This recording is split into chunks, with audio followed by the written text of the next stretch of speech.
Good evening, ladies and gentlemen. The Sharks fall 3-0 versus the Tampa Bay Lightning in what can only be described as a frustrating game. And, you know, we'll break it down all the way through, but just frustrating all the way around. I am joined by Ian Blogs Hockey, otherwise known as Ian Reed. How are you doing, Ian? I'm all right. I'm much more calm than the last time I was on. Yeah, right. I think we finally slipped into the realization or depression that yeah, it's not going to be great going through the rest of this season. And just making sure. Do we have? We're getting some people. Oh no, Twitter. Laurel, sorry, just went ahead and said that we're doing okay. So, that being said, if you want to be a part of the show, please go ahead and use the Teal Town USA name across all the social media, of course, on Twitter, Instagram, YouTube, Facebook, SoundCloud, and Reddit. But we will uh, be checking out the YouTube chat tonight and keeping some tabs on that because we've got some good back and forth there. So if you guys want to go ahead and be a part of the show, go ahead and hit us up. All right, so let's get us back to our two shot here. Ian, I mean, we can beat this horse so many different ways. I mean, I feel like we've beat it to a bloody pulp and then some. I mean, at this point, I think we're at ground beef. But Yeah. I mean, tonight it's just just pure elite skill versus a team that is depleted. I think a team that, by most accounts, looks like it's kind of feels like its fate is sealed. What did you think of tonight's game? I mean, it was competitive probably through the first two periods, but in that last period, just the skill endured and beat out the lack of depth on the Sharks. Yeah, I think I mean I didn't like it's funny, because and maybe I'm just all out of anger and I've just accepted things for what they are. Um, I've been pretty down on this team most of the year. But like tonight, I don't know, I like there was little things that I liked, like they didn't just kind of fade away into the night. I thought that they got beat by a better team, but they made a game of it for a couple of periods at least. And yeah, I got more to this game. Like honestly, went into this game expecting the Sharks to just get absolutely destroyed tonight. And they didn't, and I guess you're playing for pride at this point. It's so hard because like what is your expectations for this team going forward with Hurdle and Couture out? I mean, mine they weren't high with Couture and Hurdle in the lineup. So I mean, what can I possibly get upset about tonight when they came in, they played a really really good team. One probably a team with, as far as like tools in the tool shed, I mean, one of the most elite teams in the league, and I thought they held their own, all things considered. Yeah, I agree. I think you take a look at that first 5 minutes of the first period, and the team just gets blitzed. Aaron Dell really holding them in and making the case right now is, for a new contract because honestly, he has stepped up so much since basically his ascension into the starting position. Yeah, you got to give Aaron Dell a ton of credit. Aaron Dell has given the Sharks the best chance to win hockey games, I think, consistently. He hasn't really had I don't think he's really had a stinker since the coaching change. And it's going to be interesting because I don't know what the future holds for Aaron Dell. I know a lot of things like, with Aaron Dell, it's going to be interesting because without knowing what the Sharks are going to do with Jones, like you can't come like I don't care how good Dell finishes this up, you can't come back with the same goaltending. If you are coming back with Martin Jones, you can't come back with Aaron Dell too. Right. No, I totally agree with you there. You know, I just I don't know where you start in the decomposition of the team. I don't know what is the end game here. I mean, should it be going through and gutting the entire team and just starting it from scratch? I mean, You we've can't. we've talked ad nauseum about just the contracts and the Hmm. situation that we're in. So, of course, I don't think that you're. I think you're absolutely right. It's not a realistic option at this point, and so it's like, are we stuck in Minnesota land in the mushy middle, or is there some kind of path to back to contender status? And it's just so hard to decode right now. I don't know where Burns' game is going to be in a year. You hope to God that Eric Carlson is better than he has been this season going forward. Have another year of Mark Edward. Another Hmm. year of tread off of that tire. So, Doug Wilson has come out and basically said that he plans to have this team be relevant next season. But Yeah. I don't know, considering the personnel that we have, I don't know that is a realistic expectation at this point. Yeah. And some of the things that really annoy me, and it's apparently a lot lately. Some one of the things that really annoys me is this narrative, like, oh well, remember last time they made the playoffs? Well, everything turned out fine the next year, so everything will be fine again.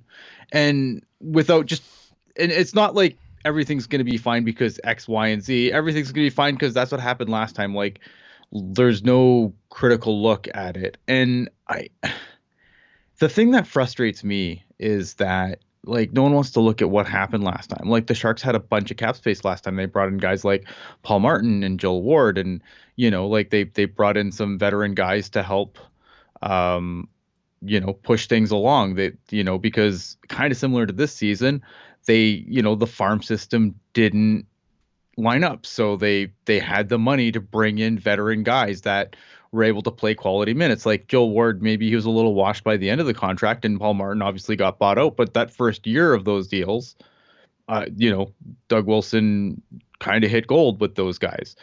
Um, there's no money to do that this time around. And maybe they make a trade, sure. And again, people are be like, oh, well, if they get rid of X contract, then they can bring in guys. And that's true. And we'll see what happens, right? The other big thing last time was the Sharks were getting atrocious goaltending by Antiniemi. Well, thankfully, Antiniemi was, one of the few cases of guys in a contract year that couldn't make a save to save his life. And so they came back and they made trades and they brought in Martin Jones, and Martin Jones had a really good couple of seasons to start his career as a Shark.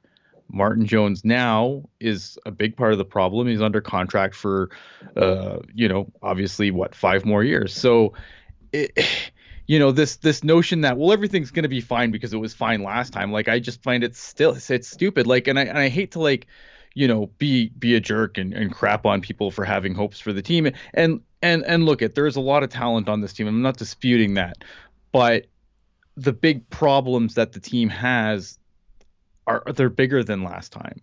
There's, I'm not as confident. Like everything that's kind of could go wrong this year has gone wrong, and it has been death by a thousand cuts. But I just don't see enough to really give me confidence that this is going to get started. Like, yes, maybe, Timo Meyer has a better season next year, and that would definitely help things. They could be a little more healthy next year, and that would definitely help things. But you're still going to be stuck next year trying to fill in gaps. Like the cap's not going to go up exponentially next year. And if you No. have to buy out a contract, guess what? That's going to cut into whatever cap space you have. So, um, I just think a lot of things would have to break right. And obviously, even if half the things broke right this year, maybe things aren't as bad as they are. But I just think it's a really big ask.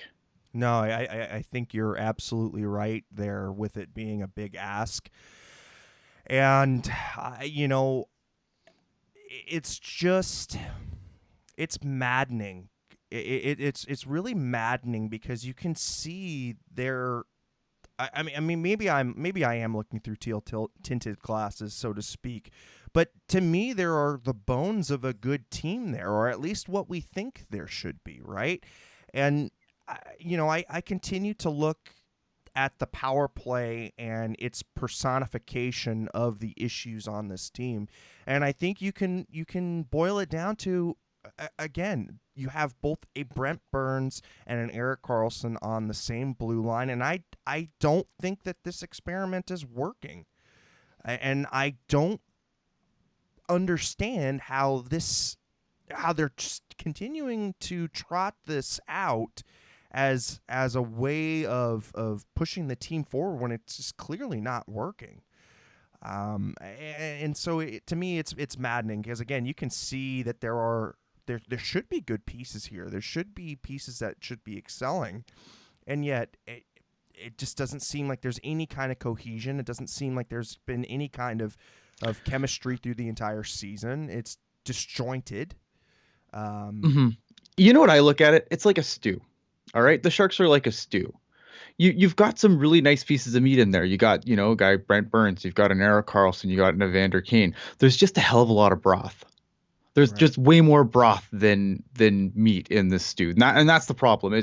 Is you the problem is like, yeah, there's good pieces. Unfortunately, there's not enough, and this obviously, by saying a lot of broth, I mean it's about the depth. right. The problem with this team isn't that it doesn't have excellent pieces. It's that the parts that are supposed to, fill in the gaps isn't there. That's been the problem this season. Yeah. That's not going to, and I don't think that's going to significantly change next season. No, I agree. I agree, and I think there are some other really troubling. How do I say this? I think that there are some other troubles that we aren't really expounding upon, and that is Hurdle suffered another knee injury. He is supposed to be your cornerstone centerman, or your most dominant centerman, and he suffered yet another injury to his knee. And to At least it me, was a different knee. well, right, at least it was a different knee, but still, I mean, the guy has now had to reconstruct both of his knees. He's not even 26 yet, or 27, and you just wonder, next season, what is he going to be? What version of Tomas Hurdle are we going to get? And that really scares me because I just I we saw the first year after Thornton getting his knee fixed. We saw Hurdle's first year after his knee surgery, and it wasn't good. He Yeah. basically stunted his growth, and it took basically a year. His year after his surgery was basically a wash year. So that's scary. So I think that there's a lot of questions on this team, and I don't think that there's a lot of answers. And I honestly think it was a little premature by ownership to give the nod to Doug Wilson, especially because if the Sharks do end up having their pick be 1, 2, 3, I think that that's going to be a huge embarrassment. And I think that it's going to be one of those franchise altering moves. I think we'll think about in future seasons. It's hard though, right? Because like I think with the benefit of hindsight, obviously the off season was a kind of a disaster. I know I've had discussions with people, and some people are like, "Well, you can't, with the benefit of hindsight isn't really fair," and maybe it isn't, but like it's a results driven business. Right. So you look at the results, and the results tell you that the moves made in the off season, whether how calculated the risks were or not, that this is bad. The problem I have is it's hard because when we entered the season, like I didn't think this team was going to be this bad. Like I thought this team was still going to make the playoffs and easily make the playoffs constructed the way it was. I thought, yeah, okay, fine. They might have trouble getting goals, but it's the Pacific. They're an easy top 3 seed in the division. And so I mean, obviously looking back at that now, obviously we were terribly wrong on that, but it's hard because they're an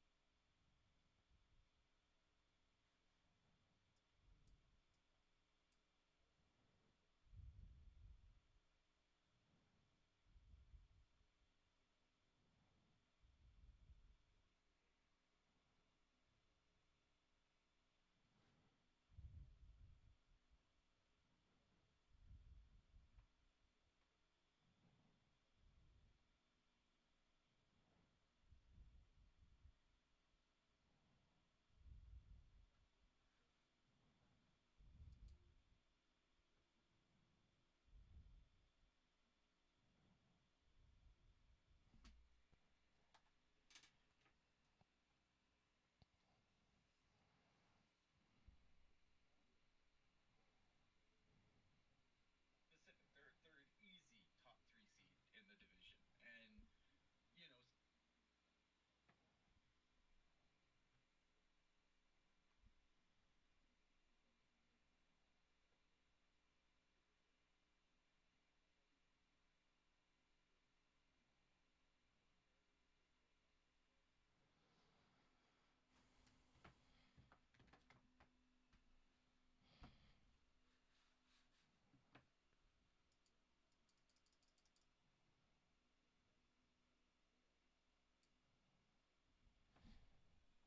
Hey, I think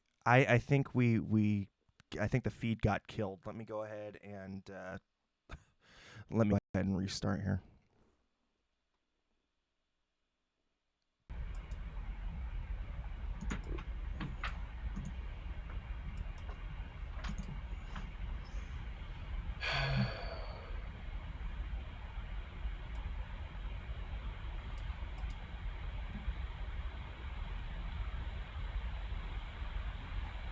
All right. I think maybe. Yeah. Okay. I think maybe. Ian, can you go ahead and continue where you're at? hello everyone. It's back. Damn. Oh, I was on such a roll here. I don't even know where I left off. Where did I leave off, guys? What's the last thing I said? I mean I don't know. I think at this point, you know, I think a total rethink of the way that the team operates is needed. I think that again, it's too much to ask of this team to continue to trot out the same players and expect a different result. And I think that that's what was most frustrating, especially in the goaltending. Sure. And the goaltending, I think, if you've given, maybe if you would have come back with a different set of players and going into this season had different options, maybe the outcome would be different. Maybe you wouldn't have that first 4-game losing streak. Well, okay, so here's the thing, right? So this kind of goes back to what I was saying. So everyone's saying that I initially thought that this team was going to be a playoff team with the flaws and everything, which I think, I mean, I didn't have a ton of faith in Martin Jones, but I didn't think Martin Jones was going to be as bad as he's been this season. Here's the problem, right? I mean, let's call a spade a spade. He's been complete garbage. He's been pretty bad. Like even in recent games, like he's still letting in 4 or 5 goals a game. And look, has the team in front of him been particularly fantastic? No. And I think that's fair. Here's what I was here's what I was saying before I was so rudely interrupted by our wonderful stream here. The problem that I have with the way things are constructed was the team is basically constructed to do something it's never been good at, and that's draft and develop. Because you have all these contracts signed, you have all these guys that are signed to these big money deals that are obviously eating enough cap space to kill a small elephant. And the goal obviously was guys were going to come up and fill those spots on the cheap. But that's never really been the Sharks. If you go back to the season before and how the way things came up, like this is kind of the same thing that happened the last time the Sharks missed the playoffs, was they were looking for guys that were supposed to come in and take roles. And that didn't happen. And so the next season, you came back with guys like Joel Ward. You came back with guys like Paul Martin. You had to fill those gaps with veteran players because your own players couldn't fill the gaps. And it's exact same thing again. And this has been a systemic problem with the Sharks forever, but they've always been good with European signings, and they've done a good job in that. And that's where I get a lot of hell, because like, oh, well, you're mad at Doug Wilson because this team doesn't draft and develop well, but look at these trades and look at all that. Yeah, like, yeah, you can be good at some things and suck at others. Like, everything, like, I wish everything didn't have to be so black and white with this fan base. It's like everything has to be awesome or everything has to suck and there's no in between. No, you can be good at, making decent trades and then sucking at drafting and developing your own players. And no matter who you blame for the drafting and development issues, guess what? The guy on top, the guy that's supposed to oversee all of this crap, is Doug Wilson. So you can say, yeah, Roy Sommer's fault that none of these Barracuda kids have turned out. Well, who's kept Roy Sommer signed for all this time?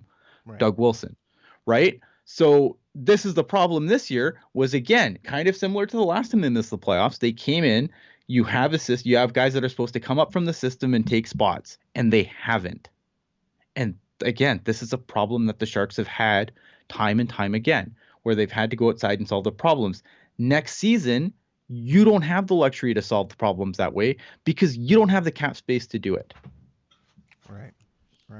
Well, I mean, just continuing on the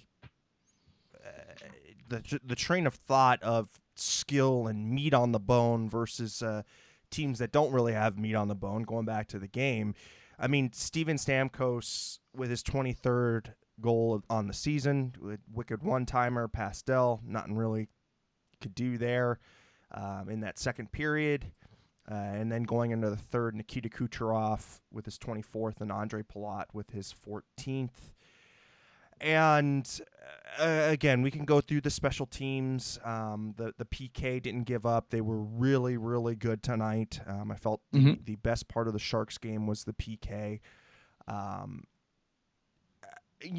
think adding insult to injury, Ian, I cannot believe the officiating.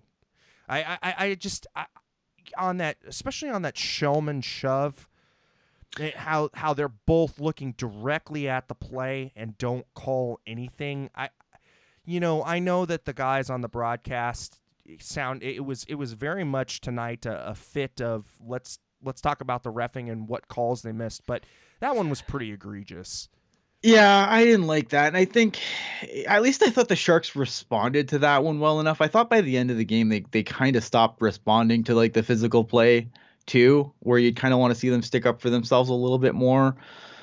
I mean, the officiating, but that's been the whole season, right? I mean, shit, we could have a segment every day on missed calls. Yeah, I still feel like there is still some kind of tab that the Sharks are paying, and I don't know what it is. Like, does it feel like that to you? I need to know, because it just seems like they're not getting the benefit of anything. I think officiating in this league is just bad in general. Like, I don't know. I mean, I know that people are going to be like, yeah, the Sharks are probably not getting, are getting centered out. And I don't know. It's hard, right? Because I haven't watched as much hockey as I have in previous seasons, like enough other hockey. So I've seen a lot of Sharks hockey. So you always want to be concerned with like recency bias, right? Like, well, these are the games that I watched, so obviously the Sharks are getting picked on. I just feel like the officiating in the league is not where it should be right now. Right. Yeah, I think on the whole, you're you're right. I don't know. I still feel like there's still some kind of tab that's being picked up by the Sharks right now, whether that had to do with the Evander Kane situation, or maybe from all of the calls that went the Sharks' way last year, and this is just the hockey gods, correcting that. But they haven't gotten the benefit of any kind of call, and just really haven't gotten the benefit of the bounces this year. I feel like some of it too, I feel like some of the officiating in the NHL has gotten a little NBA-ish, where the better team will, like the star player gets the benefit of the doubt, and the star player can get away with garbage, or and I kind of feel like that's a little bit at play too, where I feel like some of the better teams in the league, like look at the Sharks are not one of the better teams in the league anymore. Yeah. I don't know if anyone noticed that, but I wonder if a little bit of that's kind of creeped into the game as well. Yeah, I tend to think maybe that also has something to do with it, and so I don't know. It really left a sour taste in my mouth, watching the game tonight, and just seeing how Tampa was getting a lot of benefit of the doubt, and it just seemed like the Sharks was nowhere to be found. And Steve Cropper saying, you make your own luck. For I sure. to- I totally agree with that, but I think Ian is on to something in that it is becoming more of a player centric NBA style where the star players do get the calls, and it's maddening. It's frustrating because the Sharks used to get those kind of calls. I feel like in when they were elite, and Yeah, now like there's going to be some players that are ah, just not. I mean, obviously, look, there's some players that just aren't going to get called. We see that all the time, but I feel like it's kind of like it's mutated a little bit, and it's kind of gone. Some certain teams get away with more than they should as a team. It's not just like, oh well, it's Sidney Crosby. Of course he's getting away with that slash on the player's hands, right? Like right.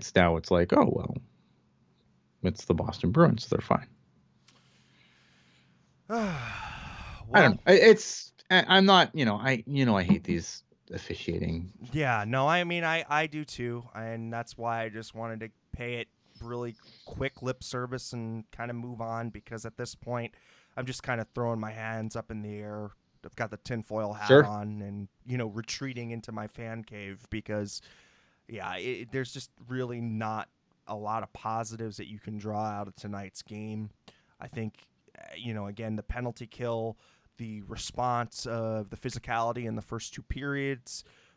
In that third period, though, this team looked like a frustrated team. It looked like a frustrated team. It looked like a team that didn't know what to do.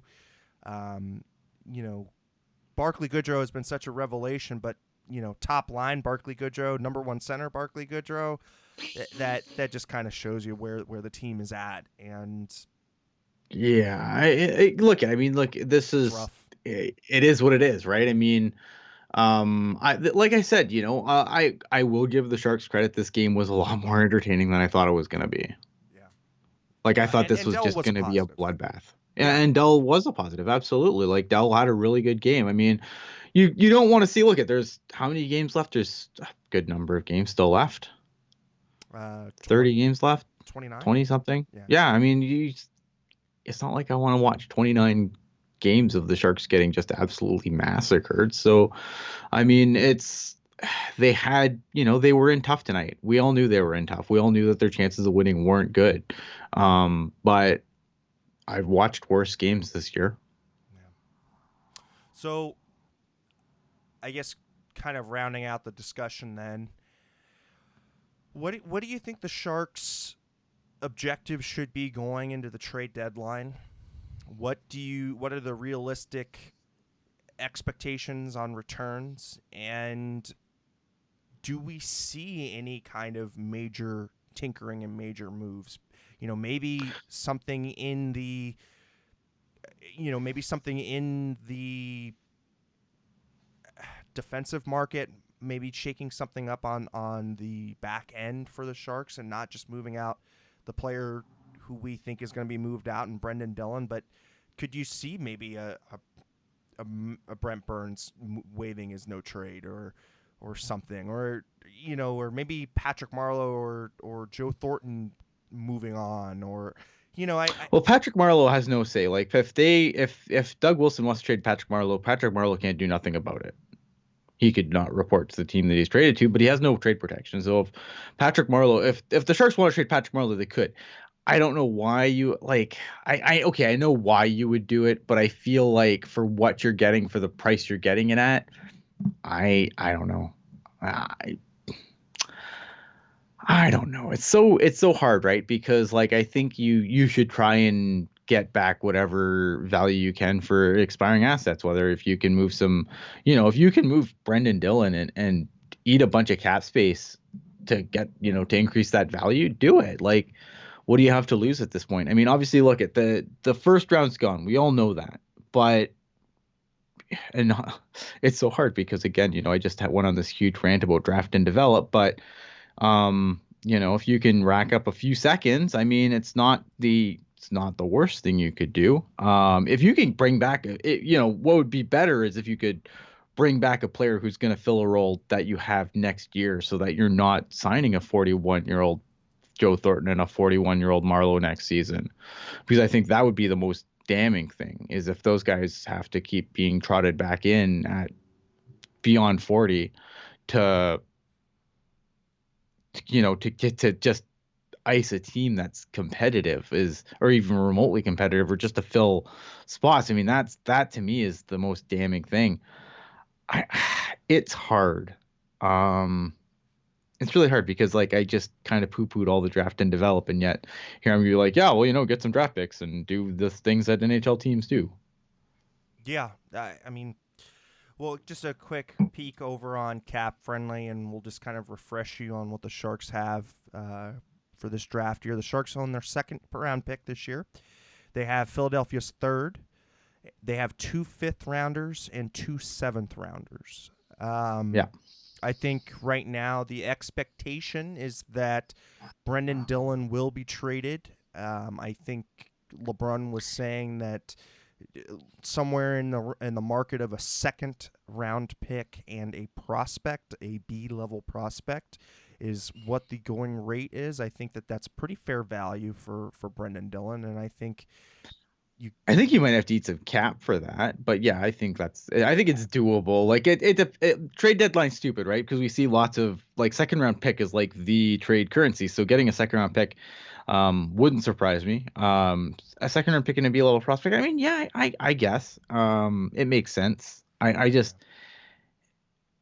like Brendan Dillon, but like Brendan Dillon's still a 5'6" defenseman right. on most teams. Like, you know what I mean? It just seems like he's a good guy, but it's not like he's gonna go somewhere unless he goes somewhere like Ottawa where he's suddenly a 3-4. Like, you know what I mean? Like everyone's like, oh, look at Dylan DeMello now over Ottawa. It's like, yeah, he's on Ottawa. Of course, he's a top 4 guy in Ottawa. Right. When we're talking about eating the salary at this point, with Tomas Hertl being on the shelf for the rest of the season, eating cap, I think really doesn't bother me. You have the ability to do so. What are you saving cap for at this point? Like right. There's no point. Like if you do whatever it takes to get the absolute best value you can for the things that you're gonna send away. The weird thing, this Kevin Labanc stuff makes no sense to me though. Like everyone seems pretty convinced Kevin Labanc's gonna be gone. I don't foresee Kevin Labanc going anywhere. Like, yes, I understand that, maybe things haven't gone the way he wanted them to go this year after taking that bottom basement, deal. And now it's probably going to hurt him this offseason because he's not going to collect the money he thought he was going to collect. But like Kevin Labanc doesn't have a whole lot of power in this situation. And so unless the Sharks are done with him, and really they can't afford to be, in my opinion, you can't afford to send just yet another guy away who you're getting NHL games out of. And then hope for what? Who's going to fill that spot, right? Like, there's no guy in the Barracuda coming up to fill that spot that he's going to play regardless of what line you put Kevin Labanc on. So I don't know why everyone's so convinced Kevin Labanc's going to be gone. I think he's going to be fine. He's the worst case scenario for the Sharks is he takes the Sharks to arbitration. And I don't think after this season, I don't think an arbitrator is going to be incredibly kind to him. Now, stranger things have happened, and every once in a while, an arbitrator throws out a decision that makes you giggle a little bit. But really, it's controlled asset. I don't understand why everyone thinks LeBank's going to be gone. I don't see it. I No, think I mean, he's here next year. yeah, I and think he's here next year. I think he's a controlled asset. He's going to be affordable next year. I don't know why you would walk away from him because again, there's nobody on the Barracuda coming up to take that guy's spot. right. I mean, Kevin LeBanc is 24 years old, coming off of a 50-point season. Probably going to end up. I think maybe we'll see, say 40 points. So I think he'll be down. I think his point total will definitely be down. But Whoa, wait. Here's the other thing in the chat too. Evander Kane. Like, guys, Evander Kane is like one of the good deals that the Sharks have. Like, maybe you're not happy with his output, but I would rather Evander Kane at that money than I am with some of the other guys that are like age wise. Like, that's like the age wise for the length of contract is like the only contract the Sharks have right. right, I mean, Evander Kane's 28 years old and he's leading the team in goals. I mean, Yeah. honestly, you just have to look at those two things: his age and where he's at insofar as putting up points. I mean, he's the most prolific goal scorer on the team. You know, And not only that, but he's the guy who's not gonna like he's not gonna regress because of age like significantly like because he's only since like 33 or whatever like you said. Like I don't know, it makes that deal, that's one of the few deals where I think the Sharks actually did good. yeah, Whereas like a lot of these other deals, these guys are gonna be like 40 by the time they finish, and that's awful. Timo Meyer is a concern, but I think Timo Meyer is gonna bounce back again. It's like, I don't want to completely crap on everything. Like I think that everything's not going to break wrong. I think everything kind of broke right last year, and everything kind of broke wrong this year.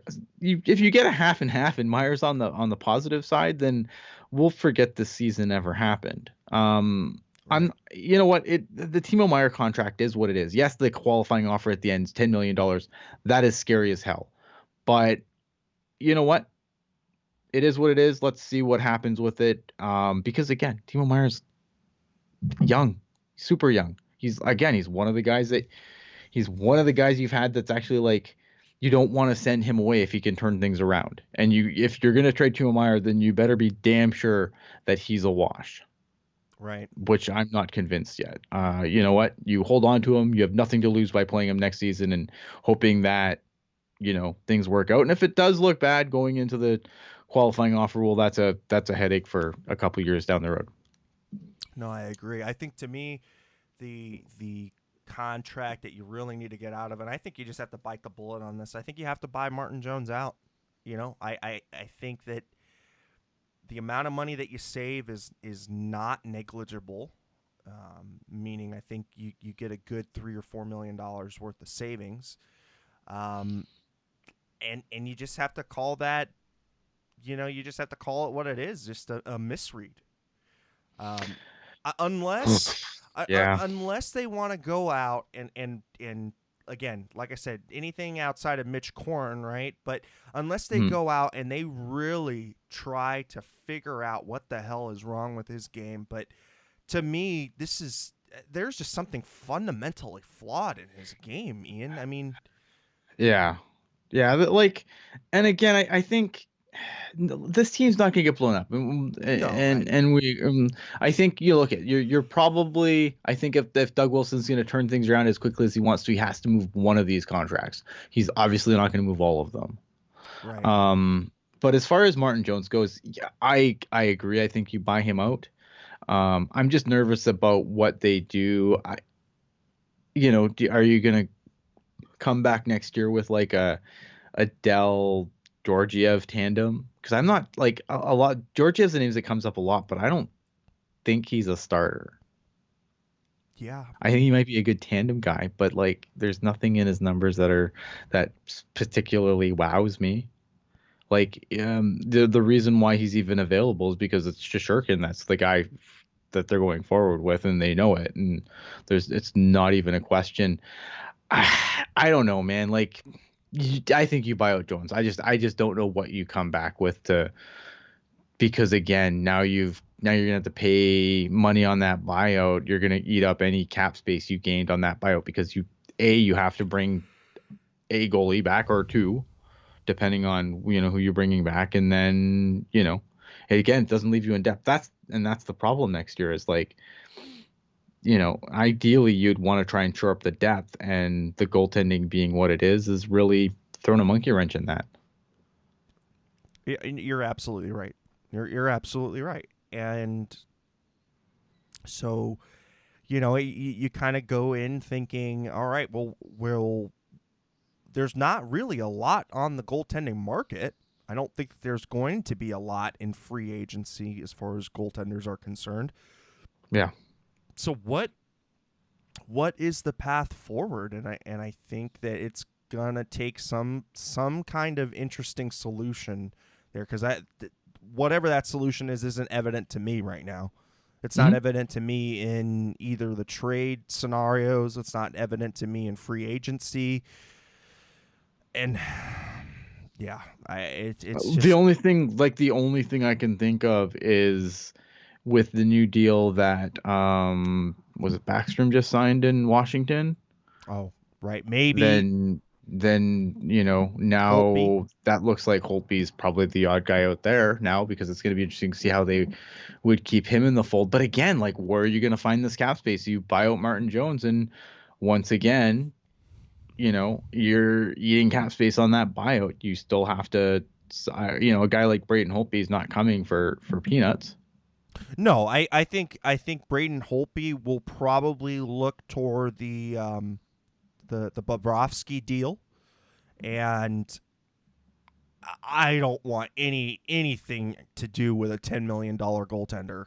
Oh Uh, no, neither do I. Like, I think goaltending, you have to spend some money on it, but anyone who's spent significant amount of money on goaltending has really had it bite them in the butt pretty badly. Look at Florida. Like, anyone who's making over six, it's hurt their teams. Montreal. I mean, I would maybe be interested to see Robin Lehner, but I don't see him getting to free agency. I think Chicago locks him No, up. I think Leonard's going to be the guy that they keep, and the oft injured Corey Crawford's probably the odd guy out there. Yeah, I agree. I'm going through goaltending and what's available, and again, there to me there's just no immediate there's no immediate person that just jumps out to me. No, Um, and in fairness, I mean, that's generally where Doug Wilson's done his best work, right? Where it's like, well, I don't know what the obvious thing is, and then Doug Wilson pulls something out of his ass, and we're like, wow, that's amazing. but I Um, don't even I don't see even a creative solution though. That's the problem. It's just yeah. it's gonna have to be coming out of thin air on this one, to me at least. Would I give up LeBanc for Georgiev? I'm not. LeBanc for Georgiev. I am not, like, again, I am not as high on Georgiev as a lot of the fan base is. I think he is the sexiest name out there, but that's, I don't know. Sometimes the sexiest name is not, Yeah. isn't So always so here are the it's the best name, and I feel like because of the name recognition, it's going to get a lot of play, but it doesn't excite me like other like other players have in the past that are available. here are the top 10 goalies Okay. from Cap Friendly who will be free agents going into this offseason. Brayton Holtby, number 1, age 30. Yeah. Currently on a $6 million deal, so definitely in line for a raise there. Corey Crawford, 35, $6 million Injured deal. so much in 35. Forget that. Yep. Robin Lehner, 28, on a $5 million deal, but of course we talked about him. Yeah. Craig Anderson, 39, on a $4.7 million deal. Jimmy Howard, 36, on a $4 million deal. Right. Matt Murray, 26, but he will be an RFA, and 3.7 million is his current deal right now. One guy that I do Okay. find a little interesting, and I didn't realize that he was going to be up. Jacob Markstrom, Vancouver, 30. He'll be 30 years old, and currently his current deal is 3 million 600K. Is Demko ready to go full time? I haven't watched enough Vancouver. I'm not sure where they're at on Demko now, or if Demko's ready to totally take over that net. I mean, the interesting thing though is that he'll be unrestricted and not an RFA. So if he does make it to free agency, maybe the Sharks roll the dice on a $6 million deal for Markstrom and see Do if they have Vancouver. $6 million? Yeah, I yeah, don't know. I mean, it's an interesting, like it's like you said, it's the goaltending is going to be a tricky one to solve because you can't come back with the same goaltending next yeah, year. yeah. Like I think you can come back with one or the other. You can't come back with both. Right. Thomas Um, Greiss, Cam Talbot, and Yoro Halak are the rounding out the top 10 there. I mean, God, all these names are just horrible. I mean, I'm seeing a Keith Kincaid. I see a Brian Elliott, a Mike Condon. yeah. Oh my God. I mean, it's just it's laughable. It's laughable at the situation there is in goaltending and what it's going to look like insofar as UFAs. So yeah, and so again, these are not easy issues to combat. Do you think Yeah. that Dell has shown enough to be given a new contract, in your opinion? It's really hard to crap on what Arundel has done, but it's also really hard not to look at the complete body of work and not be a little nervous that, Dell gets hot at the right time, signs a new deal, and then we see a lot of what we saw previously from him, which wasn't like there he's had stretches of good play, but he's also had like many goalies, especially backup goalies, a lot of peaks and valleys. But we've seen some really big valleys with Arundel. We've seen some good peaks, but we've seen a lot of really deep valleys too. It would make me nervous. But I think if you had a guy that you could tandem and like split time with, and you could do it on the cheap, again, like if you bring in a guy like Georgiev and you have him tandem with Arundel, I don't think that's the worst thing ever.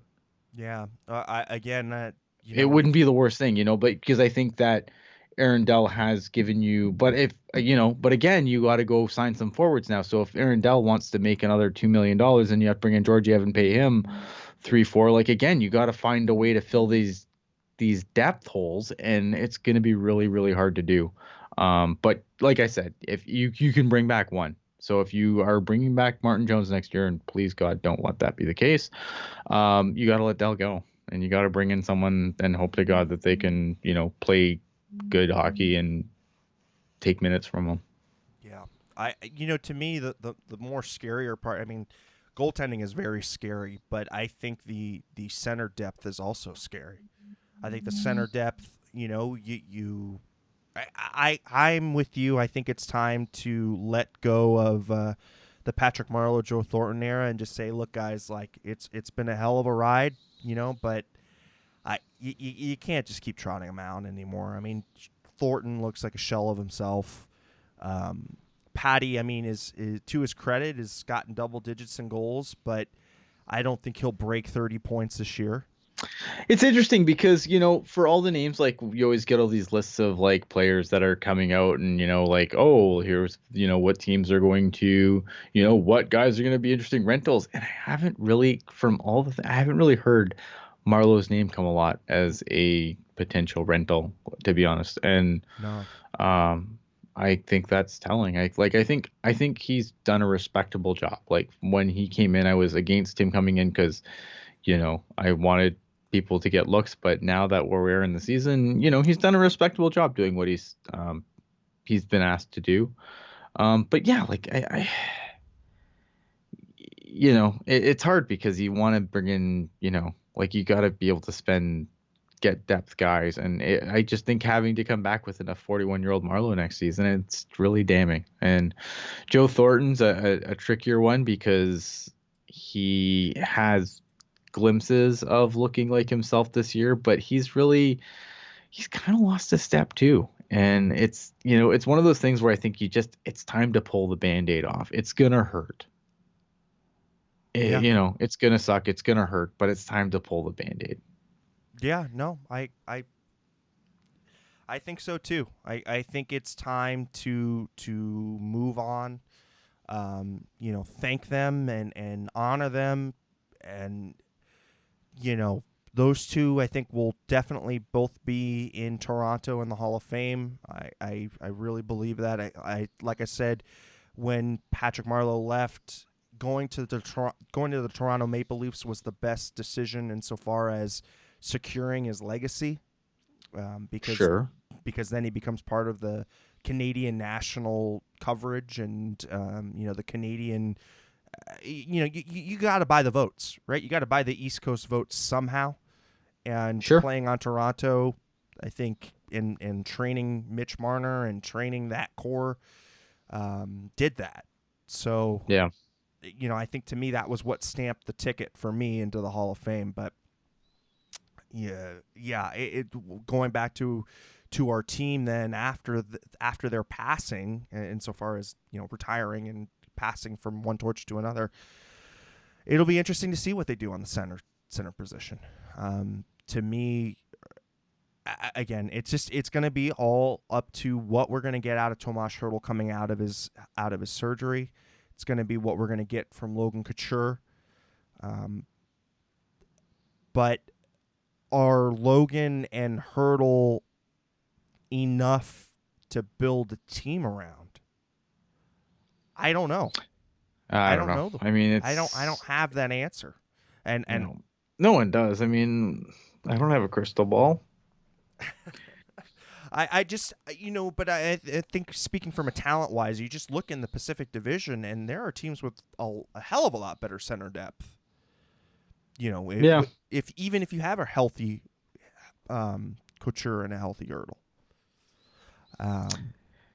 So It's hard. Like I said, I mean, if you get a couple of things to break right, maybe things don't look as awful. I mean, if Timo Meier comes back with a career year, at least just a better year than he's had this year, you can manufacture a little more offense that way. I think, you get a couple of guys to play better, and you get decent goaltending from the start. Getting decent goaltending from the start with, I think the Sharks would have, if they had gotten decent goaltending from the start, they'd be okay. I don't think they'd be super great right now. I don't know if they'd be in the playoffs, or if the injuries I would think they make would be them fall out of the sniffing. playoffs at this point. Yeah, they might be sniffing, and maybe they fall out because of the injuries now, but because they've gotten decent goaltending after the coaching change. Yeah. But like again, if it's and buts, it's so hard. I mean, hypothetically, who knows? I think that things don't, I don't think things are going to be, they don't have to be this terrible next year if they get a couple of things to go right, because everything this year has gone wrong basically. And I think that's, it's like I said earlier, it's death by 1,000 cuts. Yeah. Yeah, and I said it a little bit earlier too. If you had a mulligan on the season and you did the same exact things and things just break a little bit differently, I don't think the same amount of issues and same amount of injuries and the luck that they've gotten would continue. I don't think. I think if you just reset the season, it would be different, because I think it Yeah. has just been one of those years where everything is gone wrong. But I mean, Everything's gone wrong. Nothing's gone. I mean, nothing's gone right at all. Every little gamble that Doug Wilson made has blown up in his face. Like, it's been epic. Like, it has been the most epic explosions in his face from, like you would think maybe some things that were just a teeny risk, and then they gets completely blown up epically. Like, that's the hard part. yeah. Well, I mean, now talking about what the Sharks are going to do now because of the depleted depth. I mean, do we see Maxim Latunov get his shot? No, he didn't play tonight, did he? No. I mean, do we see him going Oh, forward? do we see him? Well, I guess depends on what happens to Shellman, right? Yeah. Yeah, exactly. Maxim Latunov, of course, is leading the San Jose Barracuda in scoring, 10 goals, 20 assists. Um, He's a player. He's a player that I like. He's a player I like a lot. But we'll figure it. I don't know. It's gonna be interesting. It's you gonna be know, interesting. interesting note from Jared Bayer, um, Hmm. just basically saying that Seattle will make. Here's his quote: Seattle will make the San Jose Sharks' job harder when they touch the Sharks roster come expansion draft. I actually think Seattle could be one of the things that helps the Sharks because you don't have to protect Brent Burns. Um, only it's so for everybody, here's a little refresher course on who has to be protected. Only players with no movement contracts have to be protected. Right. So Vlasic and Carlson, you have to protect both of those because they both have full Yep, no moves. because they both have full no moves. But Brent Burns does not have to be protected, and neither does Couture, Kane. Um, those are the only two that Couture, have Kane, yeah. have the no trade clauses. But yeah, the only people that you have to protect is Carlson and Vlasic. So Burns, could be taken off of a team. He could if they I do just decide to expose him. it's interesting though because with Seattle apparently taking a very analytic approach, I just don't know why they would take an $8 million player who's signed until he's 40. That's having the issues that he's had. Like maybe he comes around this year. I know we were talking last time I was on. We were talking about that. There's obvious that there is a shoulder injury at play with Burns, which is probably not helping things. But I don't know why you would take a guy making $8 million for the twilight years of his career. Right. That just makes no sense to me. And somebody was asking about about Chekovich and Chmelevski. I mean, Chmelevski as of late has picked it up a little. He's now 8 goals, 8 assists for 16 points in 29 games, but his game is still lacking a lot. The problem is like you're talking guys that are just making the jump, right? It's not like that. Where's my thing here? I want to bring something up here. Give me a second. Vamp for a second so I can type Yeah, quietly. and going over Chekovich, I mean, he's got 4 points in 28 games. And so to me, neither of them have really shown that they deserve to be called up. I think if we're talking about merit here, we're talking. I think Hal Bigglewatts, I'd like to see him get a shot this season. I'd like to see Alexander True get a little bit more of a shot. He's an interesting. Alexander True to me is an interesting prospect because you're in love with the size, right? He's 6'5", 200 pounds. He should have the physical attributes to be a good player, but Right. but really hasn't blossomed yet. He really Like hasn't taken that next step. here's the problem for me, right? Like Chmelevski, Chekovich, they're fine. They're first year pros. All right. I'm not too concerned about the number of games we've gotten out of that draft class right now, which is 36 because that's Mario Ferraro. The problem is when you go back like the 3 years before that, how few games you've gotten. And here's where people this is where I get upset. This is where you've got Dylan Gambrell, who's only played 43 games. Noah Gregor hasn't stuck. He's played 18 games. I like Noah Gregor, and Joachim Blickfeld has played 3 games, but none of these guys, like these guys are second year pros. You'd like to see a few more NHL games out of that class. The 2015 class, you've gotten 245 games out of Timo Meyer, and the only other person in that 2015 draft class that has played NHL games is Rudolph Balcers, who's playing in Ottawa. You don't even have him anymore. No one else from that draft class has played any NHL games, and there was a ton of picks in that draft class. That is where the Sharks' problems are because you should be looking at guys like, yes, you'd want to see Chekovich and Chmelevski make an immediate impact. That would be really nice to get from your first year pros. But if you had gotten better quality out of your draft classes, out of your 2015 or your 2014 draft class, you know, Rourke Chartier, I think, is retired now. Played 13 NHL games. Nikolai Goldobin, has played 125 games in the NHL. Obviously, no longer with the team. And then you have Kevin Labanc, 266 games. But again, a bunch of guys who you didn't get one game out of in that draft class. 2013. Again, if some of these guys had come up, then the pressure wouldn't be so high on a guy like Chmelevski and Chekovich, who are also late round picks. 2013, the only guy in the 2013 draft class to play NHL games is Mirko Mueller, a guy who's played 167 games. But again, the Sharks gave up on him. We all know what happened with Mirko Mueller. That is bad. This is why the Sharks are having the problem they are. And this is why, people are down on guys like Chekovich and Chmelevski, who are first-year pros, who shouldn't have to be, it would be nice if they made the jump, but that's an added bonus. The problem is that you've gotten the previous 3 draft classes before that, and you've gotten nothing to show for it, or not enough. The guys that have games are most of them are just either not here or they're already on your roster. So yes, Kevin Labanc from the 2014 draft class, 6th round pick. That's awesome. That is, you've gotten 266 games, but the other games, guys that aren't even in your system anymore. Right. Again, 2015, Valsers is a guy who I like as a player, but again, he's only played 43 games, no games other than from Timo Meier from that draft class, which is good because that's a 9th overall pick. So you better get games out of him. But that's where the problem is. Like your 2014, your 2015, your 2013. This is the problem that the Sharks have had, and this is why they're in the mess they're in. Yeah, and it's interesting get that few games. Yeah, no, and you're absolutely right. But what's most interesting is that the 2014 and 2015 drafts were supposed to be the years that the Sharks were reloading.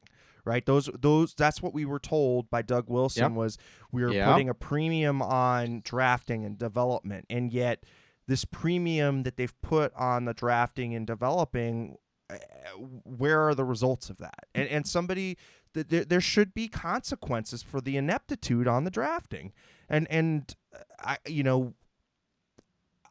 Doug Wilson Jr. being installed, okay, that's something, I guess, but I don't think it's enough. I don't think it's enough, and I think that, again, it's a systemic problem, and the Sharks are going to have to go through and really rethink drafting and developing on this team. The Kudas, okay, yes, I've read the Kudas not preparing players to the NHL fast enough. The problem is yes, but here's the problem, right? You're either not selecting the right players or you're not developing them, maybe a combination of the two. The problem is that the Sharks have taken too many players that don't even make it to the NHL at all. And I know people are going to say, yes, only players only have an X number of percentage chance in the later rounds to get to the NHL, to even just play a game. And I get that. The problem is that when you have top loaded your contract structure where you had, and where it relies on these players to come in and fill these gaps, the Sharks have done a really terrible job of doing that. And it's not You're absolutely right, Ian. I mean, look at the 2014 draft, I think, is the epitome where I think where you can really show. I was really high on the 2014 draft class. First, the first pick of that draft for the Sharks just comes at 27th overall, Nikolai Goldobin. Completely whiff on that one, and well, that's it. Not like you've gotten games out of him, but he's not even here. And that's the other problem too. Is it's either there's a lot of players that have been drafted that have played games that are just no longer here, either because, in a sense, you can go back to the 2012 draft class. Again, you've gotten a few more games out of a few more guys. Joakim Ryan has made himself a regular, but I don't know if he's a regular NHLer on a good team. Right. Danny O'Regan's only had 25 games. Chris Tierney and Thomas Hartl, obviously those picks have worked out good. And Chris Tierney, obviously, the Sharks moved him because they felt that they could do that. I think because they were pretty high on Dylan Gambrell, and plus that was part of doing business, right? You had to send the Cobra away. It was a part of a trade. It's really tricky. And I just, I don't know. Are they not drafting great players and then developing? We'll never know. Maybe the Tootsie Roll Owl knows. He'll tell you, but I don't know. All I know is that Yeah, it's the results aren't good enough. no, they're absolutely not, and I don't think that 2014 was all that great of a draft class, anyways. Just looking through who the players were selected and where they were selected, so I don't think it's necessarily an issue. Did you say 2015 wasn't a good draft class? No, 2014. Oh, No, okay. We no, were no, gonna fight. no. 2014. Yeah, no, I'm just looking Okay. at the 2014 selections, and really the only selection that I see that was after Nikolai Goldobin but before Julius Bergman, that I would have any interest in was be Marcus Pedersen, Sure. or Brandon Right, Montour. and there's gonna be some guys like I know like I get a lot of when I discuss drafting again, it's like you get people that are be like, oh well, but they've drafted this guy who is really good and they drafted him in the late round, like like Joe Pavelski doesn't get you off the hook for blowing your first 3 rounds of draft picks for 10 years straight. Like, Yeah, and that sorry, and that's what I mean. Continually, we harp on, and AJ is definitely the drum holder of this one, but it's drafting and developing your first, second, and third round picks. The Shark that's just a dead zone for the Sharks outside of when they're in like from pick 27 to pick 100, sure. is basically a dead zone for the Sharks, and they again, I want them to see. I want to see them clean house insofar as their scouting department. Me too, but it won't happen. Yeah, yeah. Yeah, we should probably wrap this up though. Yeah, we're going around in circles, and we've got some one more segment to do. Um, at this point, it's I don't know anymore. I don't know anymore, Ian. Let me go ahead and just get this thing going. We don't. Do we have to do it? It's like there was probably better games to watch than the one you watched tonight. The end. Right. All right. Have the goddamn common courtesy to give him a reach around. It's wraparound. I'm not. I'm done. I'm depressed. Your scores wrapping around the NHL tonight. Sabres beat the Blue Jackets 2-1. Canucks beating out the Islanders 4-3 in overtime. Vancouver, JT Miller, Quinn Hughes, Schaller, and then Quinn Hughes with the overtime winner. To me, really climbing up that Calder rookie trophy race for me. Canadians beat out the Panthers 4-0. Jets beat out the Blues 5-2. Maple Leafs beat the Senators in the Battle of Ontario 2-1 in overtime. The Rangers beat the Red Wings 1-0. Stars beat the Devils 3-2. Joe Pavelski with the overtime winner there. Flyers beat up on the Avalanche 6-3. Blackhawks beating the Coyotes, and Blackhawks, boy, they're they're fighting. They're giving fits to a lot of teams in the Western Conference. It's interesting to see how they're battling out for that final wild card spot. I didn't think it was going to be this close for them, but you know what? They're still making a deal out of it. Oh, thank you for the super chat donation. I appreciate it. Brandon Saad, Brandon Saad with 2 goals. Wait a minute. It says 3-2. To answer the question, in the just shootout. I think we did touch on this earlier, Justin. But we do thank you for the super chat. I think this rumor about Kevin LeBanc wanting it just to me it seems like it's a garbage rumor. The logic behind it is, oh well, this whole betting on himself thing didn't work out so well, so now he's going to demand a trade. He's not going to get more money elsewhere. It doesn't matter. The best he can do is arbitration. It doesn't he can demand a trade all he wants unless he's willing to sit at home and do nothing. I don't know. I think it's just honestly, I haven't heard this from anywhere reputable. Like I haven't heard. I haven't even heard it at all. It's one of those things from one of those just like nameless, insider accounts. Like it's just I think it's nonsense. to be completely honest. Absolute nonsense. Golden Knights beat the Predators 3-0, and talk about another franchise that's kind of in the same kind of position right now as the Predators, and just not going anywhere, spinning their tires, and frankly, it's just flabbergasting. Bruins beat up on the Wild 6-1. Oilers and Flames tonight in the Battle of Alberta, and boy, that certainly is heating up. No pun intended there. But we saw some fireworks tonight, a goalie on goalie fight. Just very, very interesting. The Oilers beat the Flames 8-3. And yeah, if you didn't get a chance to go check that one out, you should, because it was one of those games where you it was old timey, put it to you that way. Ducks beat the Kings 3-1, and then of course the Sharks failed to register a goal tonight and are shut out 3-0 against the Tampa Bay Lightning. So, Ian, that being said, we've kind of wrapped it all up tonight. What are your final thoughts, and where the people can find you? Final thoughts are, buckle up, because I think we're going to see a lot more games like this coming up down the schedule.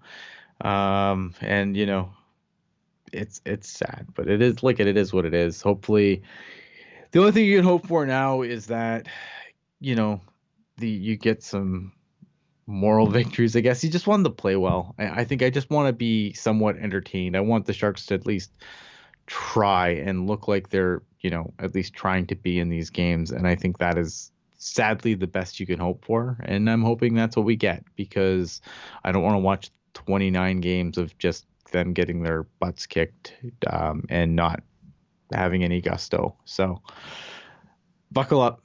It's going to be a long 30, 29, whatever games are left. And where the people can find you? At Ian Blogs Hockey on the Twitter machine. I got the plague last week, so nothing got done. But I am trying to work on an article about about some salary stuff with the Sharks and how their salary woes compare to other teams as far as age and money and stuff like that goes. So I'm hoping to have that done sooner than later, but it's kind of a slow prodding along thing. Yeah. I'm Eric Landi. You can find me using my first name. That's Eric, E-R-I-K, Landi, L-A-N-D-I, across all the social media garbage. And if you've been trying to figure out where I'm at on the Instagram, I just took my Instagram off of private, so I'm back on the public sphere in the Instagram, so come check it out. Of course, check out the articles and all of your Sharks news up on the tealtownusa.com on the website. We've got some good articles there. I know Ian saying that he's got some stuff in the works, so be cool to see some more stuff go up on the website. And as far as my final thoughts are concerned, I think we've just got to start looking forward to the little things now. So looking forward to new players being called up, young players getting the opportunities, kind of getting to see where they're going, where their careers may take them. Some guys that, again, like I'm interested in seeing is True. I'd like to see what Lutunov has to bring, and continuing to see the development of Antti Suomela, because I think that there's a player there, but it's going to take some time. So, thank you all so much for showing up and for getting through this one. I know that we had the technical difficulties, but of course, keep it on the reel. Keep it real. Keep it teal. And keeping it real teal. Thanks, guys, and have a great night.